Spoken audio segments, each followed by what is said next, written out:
What's going on, guys? We are back in the garage, and in today's video we are going to be installing some Braum Racing seats in my 2020 STI. I actually got a little bit of a sponsorship from Braum, so shout out to the guys over there for hooking it up with this. And I'm super excited to get these installed. They've actually been sitting in the box behind me, if you can see that, for a couple weeks now because I was traveling. So I've been super antsy to get these installed. Got a little bit of a snafu with the Subaru on the passenger side for the WRX and the STI. If you replace the passenger seat, you are basically removing the pressure sensor for the airbag in the passenger side. And there's different ways to work around that. If you look online, some people have actually taken the sensor out of their stock seat and moved it over to the racing seat. I don't really want to do that because I have the factory heated recars in this seat, and I just don't want to take them apart like that. I want to be able to swap them back in at a later time and it'd be an easy install when the time comes to do that. And so some other people have had success using an electrical resistor and putting that resistor into the harness for the airbag. We're going to try that first and see if we can get it to work. If it doesn't work, then we'll have to figure something out with the sensor because I cannot drive around with an airbag light. It'll drive me crazy. This is also my daily driver, and I've heard that if that airbag light is on, it'll actually disable your airbags, which, I ain't about that life. I live in Dallas. There's some terrible drivers out here. I want my airbags. I also don't want there to be a light on my dash when it comes time to get my car inspected. So for several reasons, I want to get rid of that airbag light. So we're going to try the resistor method first, but we actually don't have the resistors yet. We're waiting on Amazon to deliver them. So today we're going to remove the stock seats. We're going to put the brackets in. We got the brackets from a company called Planted. You actually order them directly through the Braum website. They quote that they'll take 2 to 3 weeks for production and delivery, but mine were delivered in like a week and a half, 2 weeks. So definitely on the shorter end there for that delivery lead time. But we're going to put the brackets in, and then we're going to put the driver's side seat in, and then we'll come back and film the rest of this when we get the actual resistors from Amazon and go to install the passenger seat. So let's go on ahead and take a look at the seats and take a look at the brackets, and we'll get this thing started. All right, so these are the seats, and I got the Elite Sports Series seats. I got them in this nice kind of micro suede red color. It's going to look great with the white and red accents on the interior of the STI, but the bright racing red definitely is going to give it a little bit more pop. Can't see them super well right now because I still have the plastic covering on them. If we look over here, these are the brackets that come from Planted that you have to order separately. You can always order these from a different company if you want, but I don't know, these are solid, and I do want to feel like I'm planted when I am in my seats. And so I don't want there to be any risk of these breaking, because if they did, while you're in an accident, it could be catastrophic. So those are the brackets from Planted, and then this is everything else that comes in the box with the seats. These are pretty much just your sliders. And if you look at the instructions actually say these are optional. If this were going in a race car, sure, they're optional, but they're not going in a race car. They're going in my daily driver, and I will absolutely be having seat sliders in there. So the way that these all go together is the seats attached to the sliders, and then the sliders attached to the brackets, and then you put the brackets in the car. So we're going to go ahead and get these assembled first, and then we'll work on getting the old seats, the stock seats, out of the car. All right, guys, quick update before we attach the bracket. This slider was kind of confusing to figure out the first time, so this will help save you guys a lot of time. When you go to attach the slider, so of course you take it out of the box and it looks like that, right? You just have the two individual sliders and then the lever arm there. And you have to figure out which way these things get oriented on the bottom of the seat. Basically there's a grooved side and then there's a smooth side. The smooth side faces towards the seat. The grooved side faces towards the bracket, your seat bracket at the bottom of your car. So that'll help you know which way to orient the slider. The other thing that'll help you get this oriented the right way is knowing which way these springs go. So you notice if you look at the slider, this part is smooth here. This part has a bunch of hardware and springs. The springs face towards the front, and the smooth part faces towards the back. So if you look at the seat here, it's laying on its side, but that would be towards the front of the car. That would be towards the back of the car. So that spring faces towards the front. The smooth part faces towards the back. And there's no spring or hardware on the outside edge of the slider. The hardware is only on the inside edge. So as long as you face it on the inside, facing forward with the smooth part of the slider against the seat, you'll know that you are mounting these correctly. The only other thing that I want to point out is there's not a lot of clearance with that lever arm there. And if you want to make sure you have enough clearance to actually use that lever so it actually works, when you go to mount your bracket for the first time, when you go to mount your slider for the first time, there's going to be a big Allen screw with a washer already screwed into the bottom of your seat. What you want to do is take the Allen screw out, but leave the washer, right? So the layer, if you will, is seat, washer, slider, Allen screw. And then that'll give you just a little bit of clearance. Probably can't even see, yeah, just a little bit of extra clearance there so that you'll have full articulation of your lever.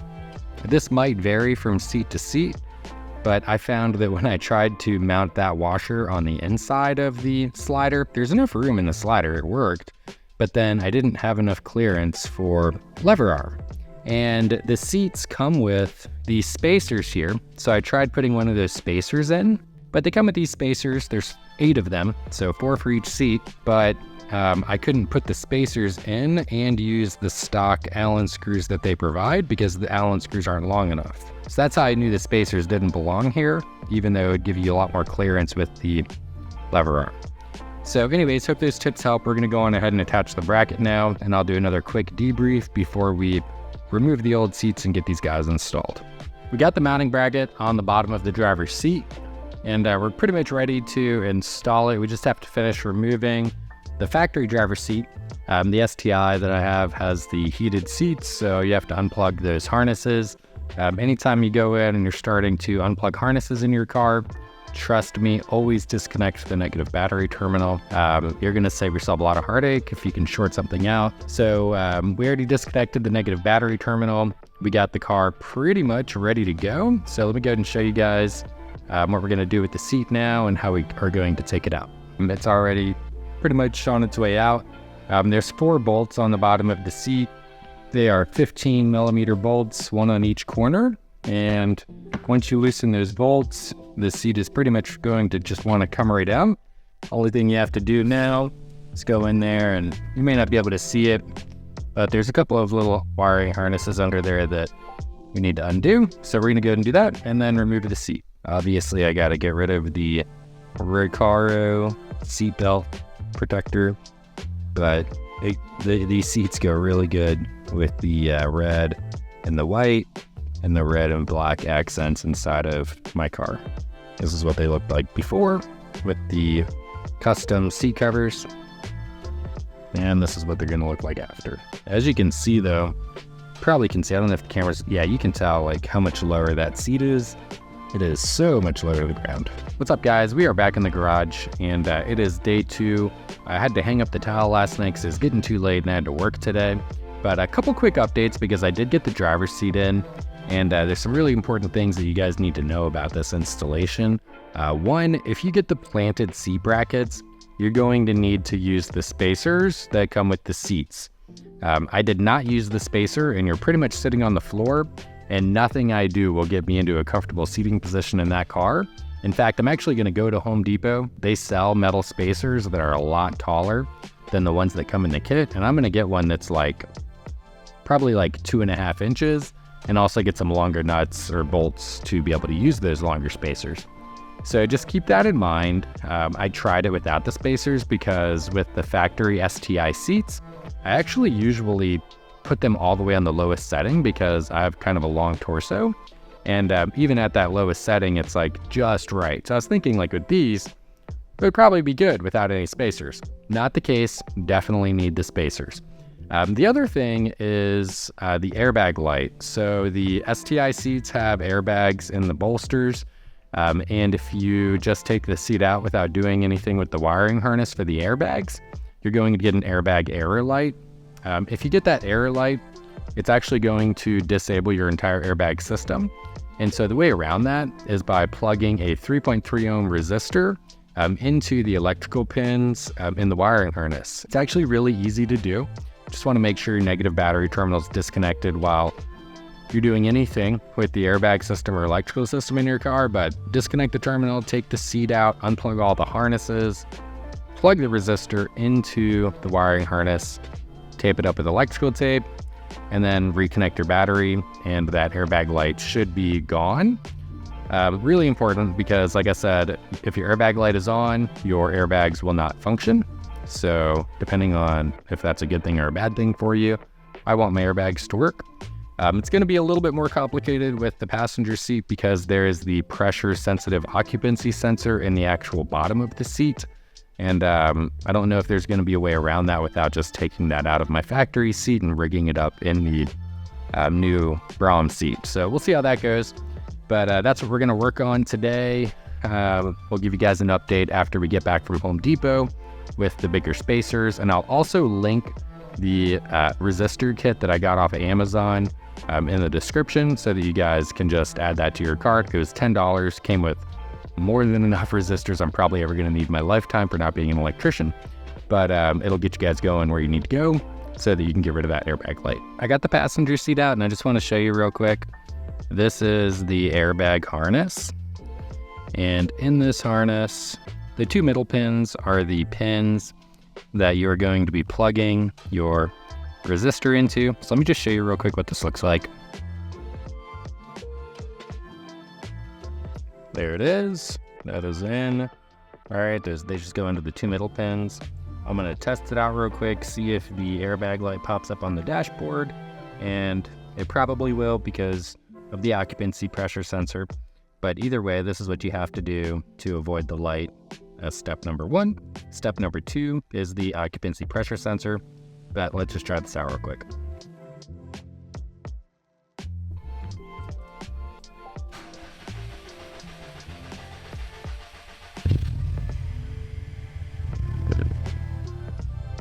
There it goes. Yep. So let me zoom in here. So that is the airbag light that we are trying to avoid. It seems like the only thing that's going to get rid of that for the passenger side. You can see the passenger side light is flashing up here.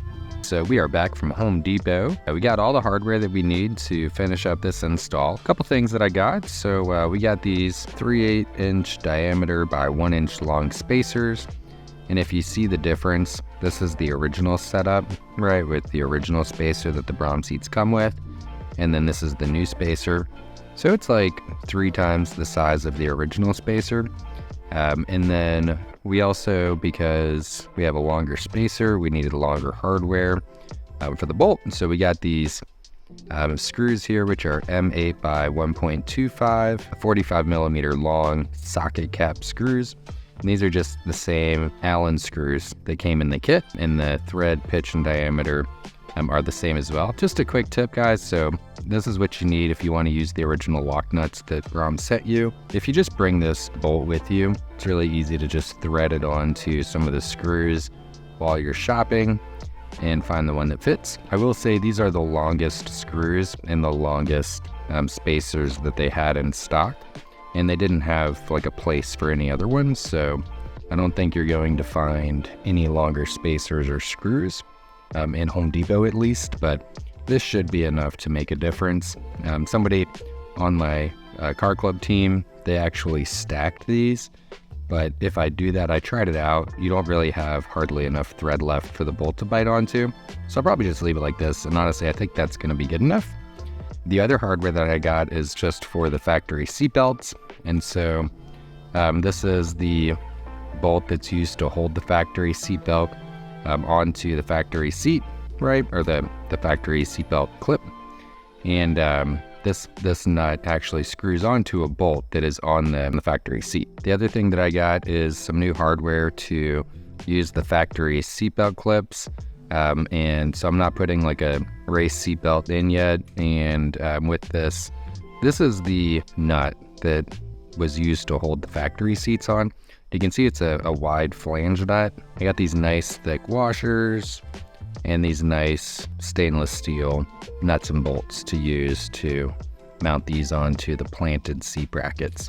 So with this, we should have everything that we need to finish up this install. We're gonna get this thing wrapped up today. I just wanna show you guys how I rigged up the pressure sensor on the passenger seat. So it is behind this piece of cardboard. I'm not gonna make a whole video on how I got that out because there's plenty of videos out there that do that. But I made this cardboard template for the sensors to just go through. That's your ribbon sensor. This part is just tucked underneath this metal bar in the front. And then this part's tucked into the spring. So that is secure, it's not going anywhere. And that'll basically keep the sensor there so that the passenger airbag light doesn't go on. Guys, this is probably one of the more important parts of this video.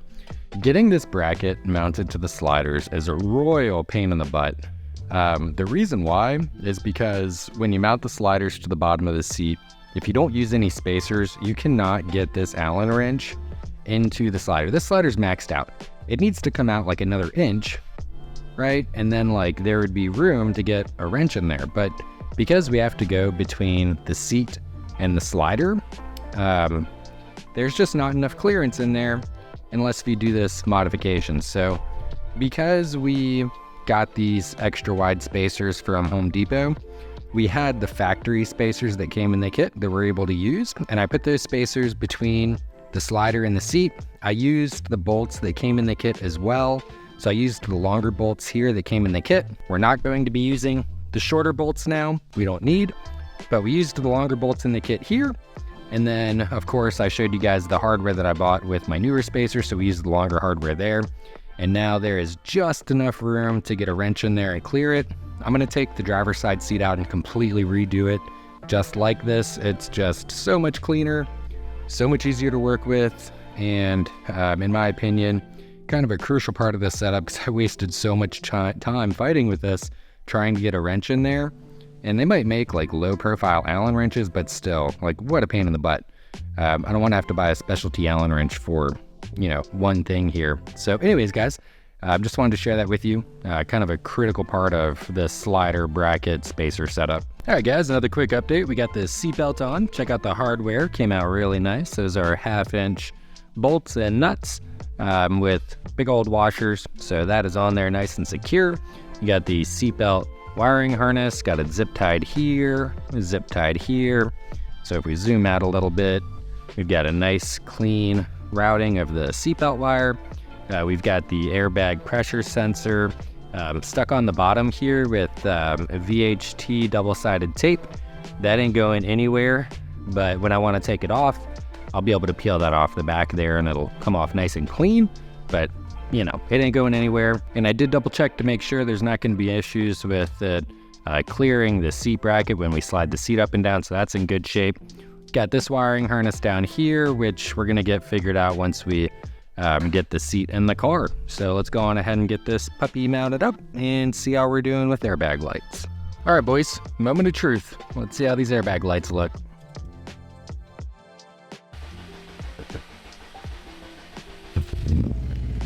Wonderful. And it is detecting that there is a passenger in the car. That's because of the pressure sensor and the way that we have it wedged under the springs. But that's minor. We can work around that. We just have to do the seatbelt chime fix. No airbag lights. We are fully functional. You can see the airbag is on. We're in good shape, guys. Now all we got to do is take the driver's side seat out, redo the spacers on it, and we'll be in good shape. All right. Yeah, also, we got the Braum seats in. Let's go ahead and take a look, see how they turned out. And boom. There we go. They have this super soft micro suede fabric.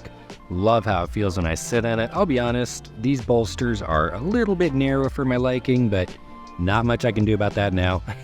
I've got the passenger seat plugged in because I have not done the seatbelt chime hack yet, but I love how the red and the white and the black ties in with the rest of the theme on my car. You can even see on my steering wheel here, we've got the center strip here, which is also white and red. It's gonna give me a hard time focusing. There it is.